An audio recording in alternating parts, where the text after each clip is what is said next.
నమస్తే అన్న, అందరికీ నమస్కారం. కువైట్లో కొత్త రూల్ అమల్లోకి వచ్చింది.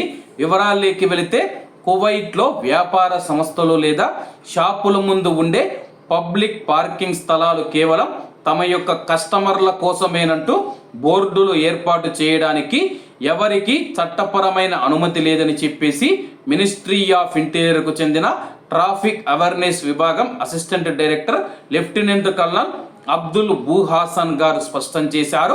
పబ్లిక్ రోడ్లపైన ఉండే పార్కింగ్ సౌకర్యాలు వాహనదారులందరికీ సమాన హక్కులు కల్పిస్తాయని, అనుమతి లేకుండా వాటిని ఆక్రమించడం చట్టవిరుద్ధమని ఆయన పేర్కొన్నారు.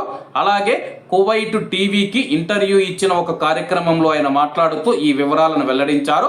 మరో ముఖ్యమైన ప్రకటనలో కువైట్లోని వివిధ గవర్నరేట్లలో ఉన్న అన్ని డ్రైవింగ్ టెస్ట్ విభాగాలు ఇక పైన ఉదయం 8 గంటల నుంచి మధ్యాహ్నం 2:30 గంటల వరకు మాత్రమే దరఖాస్తుదారులను అనుమతిస్తాయని చెప్పి ఆయన తెలిపారు. గతంలో డ్రైవింగ్ టెస్ట్ కోసం సాయంత్రం సమయం కేటాయించబడిన వారు ఇప్పుడు తమ యొక్క గవర్నరేట్ పరిధిలోని టెస్టింగ్ సెంటర్లకు ఉదయమే చేరుకొని పరీక్షకు హాజరు కావాలని కోరారు. ఇటీవలి ప్రభుత్వ సెలవులు, ప్రత్యేక పరిస్థితుల కారణంగా కొన్ని డ్రైవింగ్ టెస్టు తేదీలను మార్చడం జరిగింది. దీంతో అభ్యర్థులు తమ యొక్క కొత్త తేదీలు మరియు సమయాలను సాహెల్ యాప్ ద్వారా తనిఖీ చేసుకోవాలని సూచించారు.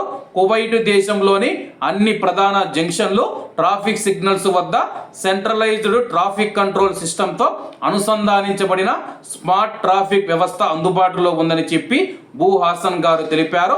వాహనాల రద్దీని బట్టి సిగ్నల్స్ సమయాన్ని 24 గంటలు పర్యవేక్షిస్తూ అవసరమైన మార్పులు చేస్తూ ఉన్నట్లు వివరించారు.